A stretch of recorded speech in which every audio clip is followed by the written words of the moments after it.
Subscribe करें फैक्टोमेनिया को और घंटे के आइकन को बजाना ना भूलें ताकि आप देख सके दुनिया भर के रोचक और रहस्यमय वीडियोस। आज से करीब 10 साल पहले लखनऊ के एक गांव में यूएफओ से जुड़ी खबर आई थी और यह खबर काफी बड़े बड़े न्यूज़पेपर और न्यूज चैनल पर भी दिखाई गई थी और इस न्यूज को काफी वेबसाइट पर पब्लिश किया गया था और साथ ही साथ इसको लोकल रेडियो स्टेशन पर भी ब्रॉडकास्ट किया गया था। दोस्तों, 13 अगस्त 2002 को लखनऊ के गांव शानवा में आसमान में अजीब सी चीज हवा में उड़ती हुई दिखाई देने लगी। वहां के लोगों ने आसमान में 2 तरह के फ्लाइंग ऑब्जेक्ट्स को देखने का दावा किया था, जिसमें से एक का आकार राउंड शेप में था जिससे बहुत तेजी से लाइट चमक रही थी और बड़ी तेजी से चल रहा था, और दूसरा एक बहुत बड़ा जहाज सा कुछ था जिसे काफी दूर से आराम से देखा जा सकता था। माना जाता है कि राउंड शेप यूएफओ उसी बड़े जहाज में से आया था। हो सकता है कि वो बड़ा जहाज एक मदर यूएफओ शिप था। जैसे जैसे कुछ दिन बीतते गए उसके बाद उसी ही गांव से और खबरें आने लगे कि वहां पर यूएफओ से लोगों के ऊपर अटैक किया जा रहा है। बात सुनने में थोड़ी अजीब लगती है, बट इस न्यूज को न्यूज़पेपर में भी पब्लिश किया गया था। इस अटैक में माना जाता है कि 7 लोगों की मौत हो गई थी और कुछ लोग बुरी तरह से जल भी गए थे। इन यूएफओ को वहां के लोकल लोग मुंह नोचवा के नाम से भी बुलाने लगे, जिसका मतलब है मुंह को नोचने वाला। यहाँ तक कि जो लोग जख्मी हुए थे उनकी डॉक्टरी रिपोर्ट में ये कहा गया था कि यह हालत जलने की वजह से हुई है। इस यूएफओ इंसिडेंट के जस्ट 1 वीक के अंदर करीब 15 से 20 लोग गायब हो गए थे और वो ऐसे गायब हुए कि आज तक उन लोगों का पता नहीं चला। ये बात उस टाइम इतनी तेजी से फैली कि उस गांव के करीब 10,000 लोगों ने पुलिस के सामने उन मिस्टीरियस फ्लाइंग ऑब्जेक्ट के ऊपर एक्शन लेने के लिए दबाव बनाया, क्योंकि इस घटना की वजह से गांव के लोग बहुत ही डर गए थे। हालांकि पुलिस ने इस यूएफओ इंसिडेंट को कुछ और ही बताया था। उनका कहना था कि ये बातें गाँव वालों की सिर्फ मनगढ़ंत बातें हैं। पुलिस डिपार्टमेंट का कहना था कि जो लोग जख्मी हुए थे और मारे गए थे वो आसमान से बिजली गिरने की वजह से हुए थे। उनका कहना था कि जिन लोगों के मुंह को नोचकर जख्मी किया गया था वो एक फ्लाइंग इंसेक्ट, जिसे हम टिड्डी भी कहते हैं, की वजह से हुआ है। लेकिन उस टाइम की यूएफओलॉजिस्ट डिपार्टमेंट के प्रोफेसर केसी पांड्या ने कहा कि टिड्डी के द्वारा कभी भी इंसानों पर ऐसे हमले नहीं किए गए, क्योंकि वो उनकी प्रवृत्ति नहीं है। तो क्या पुलिस डिपार्टमेंट झूठ बोल रहा था? क्या वो यूएफओ की बात को दबा रहे थे? ऐसे ही कई सारे सवाल जो कि इतिहास के पन्नों में दबे हुए हैं, जिनका जवाब हमें आज तक नहीं मिला है। कोंकाला पास, दोस्तों, ये जगह इंडो चाइना बॉर्डर पर स्थित है। इस जगह पर दोनों देशों ने किसी भी व्यक्ति को यहाँ पर जाने के लिए बैन कर रखा है। बिना ऑफिशियल परमिट के यहाँ पर कोई भी इंसान नहीं जा सकता है।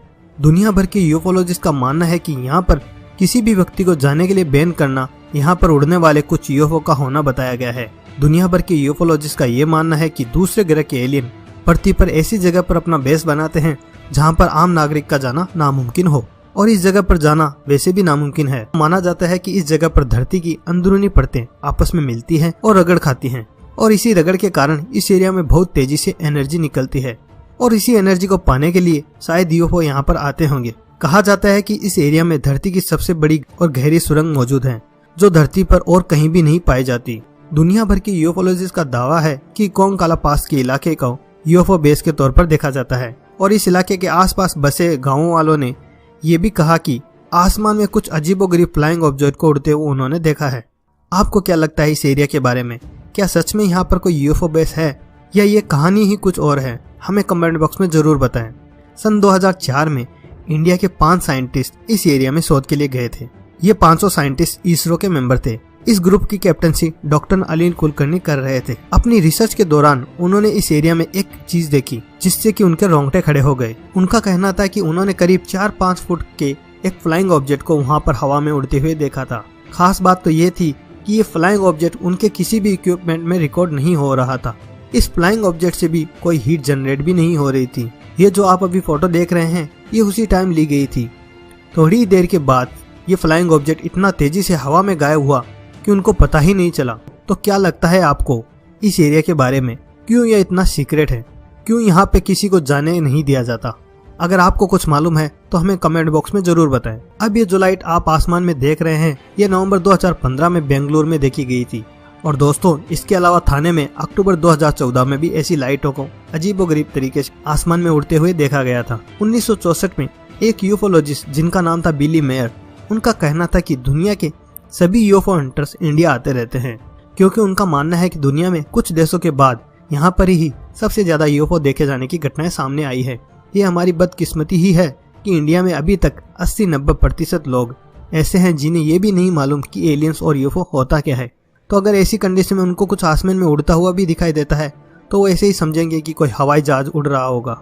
इंडिया में यहाँ तक कि ताजमहल के पास भी यूएफओ को देखे जाने की बात कही है और उस टाइम उसकी पिक्चर को भी क्लिक किया गया था। अभी जो आप देख रहे हैं ये पिक्चर बकायदा हिंदुस्तान टाइम्स के न्यूज़पेपर में भी छपी थी। अभी जो आप इमेज देख रहे हैं वो इमेज दिव्या सेबेस्टियन और मेजर जैकरिया सेबेस्टियन ने अपने वेकेशन स्पॉट कुन्नूर केरला में खींची थी। ये इमेज भी हिंदुस्तान टाइम्स के न्यूज़पेपर में छपी थी। ये पता नहीं कि ताजमहल के पास किसने ये पिक क्लिक की थी, लेकिन इंडियन यूएफओलॉजिस्ट के बीच ये बात बहुत फेमस है। ये बात हितेश यादव जो कि गुड़गांव के रहने वाले हैं, जिन्होंने बीटेक की डिग्री ले रखी है और इंडिया की यूएफओ मैगजीन के एडिटर इन्वेस्टिगेटर भी हैं। हिंदुस्तान टाइम्स में काफी बार यूएफओ से रिलेटेड न्यूज को पब्लिश किया गया है और सन 1954 में सबसे ज्यादा यूएफओ की न्यूज हिंदुस्तान टाइम्स में पब्लिश की गई थी। जैसे ये न्यूज अगस्त 1954 में दिल्ली के एडिशन में पब्लिश की गई थी। दिल्ली के एक आईएएस मिस्टर राजेश्वरी प्रसाद ने एक एलियन यूएफओ स्पेसशिप को देखने का दावा किया था। अक्टूबर 1954 में मुंबई में ही सेम फ्लाइंग सॉसर को देखने का दावा किया गया था और ये न्यूज भी हिंदुस्तान टाइम्स में पब्लिश की गई थी। आसाम के एक शहर जिसका नाम है देवगढ़, उसमें भी 1 नवंबर 1954 को फ्लाइंग सॉसर या कहें कि यूएफओ देखे जाने की खबर आई थी। 12 नवंबर 1954 को कोलकाता में भी यूएफओ देखने की एक न्यूज़पेपर में आई थी और ये बात कोलकाता में आग की तरफ फैल गई थी। एक इंडियन यूएफओ इन्वेस्टिगेटर हैं जिनका नाम है रामकृष्णन वैष्णव। उन्होंने गूगल मैप से सैटेलाइट के जरिए तमिलनाडु में एक जगह को देखा। उनके मुताबिक ये एक यूएफओ साइटिंग की जगह हो सकती है। 2013 में इंडियन आर्मी और आईटीबीपी की एक सेना की टुकड़ी ने लद्दाख के एक एरिया में यूएफओ देखे जाने की बात कही थी। पापोंगसी झील के पास दाकोंग में एक आईटीबीपी की टुकड़ी मौजूद थी। इन टुकड़ियों ने 15 अगस्त से लेकर 1 अक्टूबर के बीच 100 से ज्यादा बार उस इलाके में चमकदार लाइट को खुले आसमान में देखने की बात इंडियन डिफेंस को बताई थी। अभी जो आप फोटो देख रहे हैं ये उसी वक्त ली गई थी। इस येलो कलर की लाइटिंग का सेना के रिसर्च डिपार्टमेंट के द्वारा बहुत गहरा अध्ययन किया गया था। उनका कहना है कि ये मानव के द्वारा बनाए गए किसी भी विमान या लो अर्थ ऑर्बिट सैटेलाइट भी नहीं हो सकते। इस बात को और जानने के लिए सेना ने वहाँ पर एक बहुत बड़ा स्पेक्ट्रम इंस्टॉल किया था ताकि वहाँ पर होने वाले किसी भी हलचल को रिकॉर्ड किया जा सके। लेकिन इसके बावजूद वो अजीबोगरीब लाइट क्या थी उसका पता नहीं चल पाया और उसके बाद सेना ने एक ड्रोन का भी इस्तेमाल किया, लेकिन उसके बावजूद भी सेना के हाथ कुछ नहीं लगा। उसी साल लद्दाख के गांव में स्टेब्लिश एक रिसर्च सेंटर से कुछ साइंटिस्ट को इनकी जांच करने के लिए भेजा। वो सभी वैज्ञानिक उस जगह पर गए और उस जगह के 150 किलोमीटर दायरे में रिसर्च की।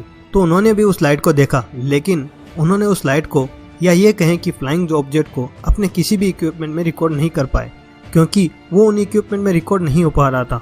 उनका मानना था कि ये कोई यूएफओ ही होगा, लेकिन इस बारे में वो वैज्ञानिक इस बात का पुख्ता सबूत नहीं दे पाए। हालांकि धर्मशाला में स्थित गवर्नमेंट पोस्ट कॉलेज के भूवैज्ञानिक सुनील दर, जिन्होंने उस इलाके में 15 साल तक ग्लेशियर पर रिसर्च की, उनका कहना है कि ऐसी लाइट दिखाई देना कोई बड़ी बात नहीं है। उन्होंने कहा कि ऐसी लाइट बीहड़ और वीरान इलाकों में काफी सालों से देखी जा रही है। इंडिया के नॉर्थ ईस्ट स्टेट में मणिपुर में भी यूएफओ को देखने का दावा किया गया है। जून 2011 में हुई इस यूएफओ की घटना को यूएफओलॉजिस्ट बहुत ही रोमांचक मानते हैं। मणिपुर के ही एक लोकल विलेजर ने इस यूएफओ को देखने का दावा किया था। उसका नाम था कुमाम कोइरेम्बा। इनका कहना था कि उन्होंने एक दिन एक मोबाइल खरीदा तो उस मोबाइल के कैमरे को टेस्ट करने के लिए वो बाहर गए। उन्होंने आसमान में फ्लाइंग ऑब्जेक्ट को देखा तो उन्होंने उसे अपने कैमरे में रिकॉर्ड किया, लेकिन थोड़ी ही देर के बाद उस फ्लाइंग ऑब्जेक्ट से बहुत तेज करंट का झटका लगा।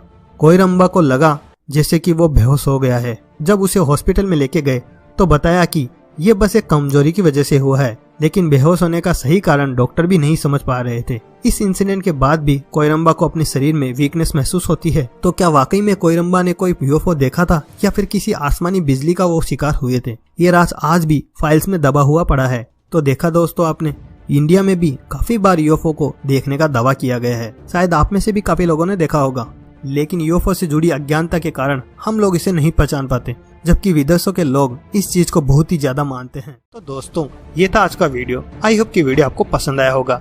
अगर हाँ तो इस वीडियो को लाइक करें, शेयर करें अपने फ्रेंड और फैमिलीज के साथ में। अगर आप हमारे चैनल पर पहली बार आए हैं तो चैनल को जरूर सब्सक्राइब करें और साथ ही साथ बेल आइकन को भी दबा दें ताकि आपको मेरे अगले आने वाले वीडियो की नोटिफिकेशन मिल सके। तो चलो यार, आज के लिए बस इतना ही। मिलते हैं अगले वीडियो में कुछ नए मिस्टीरियस फैक्ट्स के साथ। तब तक के लिए बाय।